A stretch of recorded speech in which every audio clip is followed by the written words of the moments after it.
Voyant les foules, il monta sur la montagne.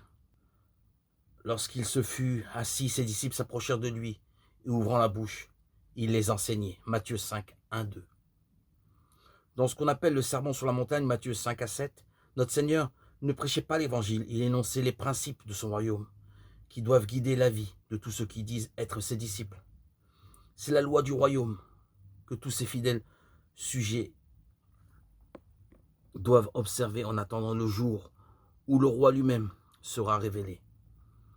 Tout au long de ce discours, le Seigneur a conscience de l'existence d'une opposition très forte à son gouvernement.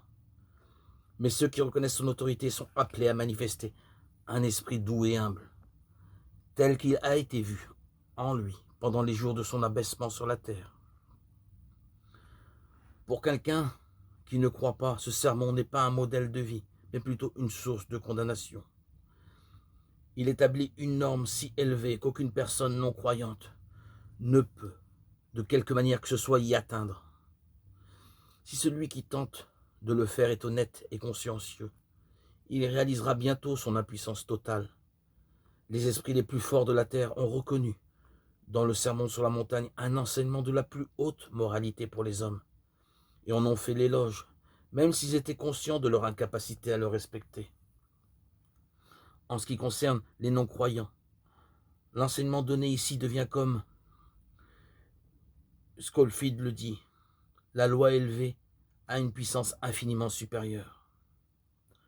Comme chrétiens, nous ne sommes plus sous la loi, mais si nous marchons selon l'Esprit, la juste exigence de la loi se trouve accomplie en nous. Romains 8, 4.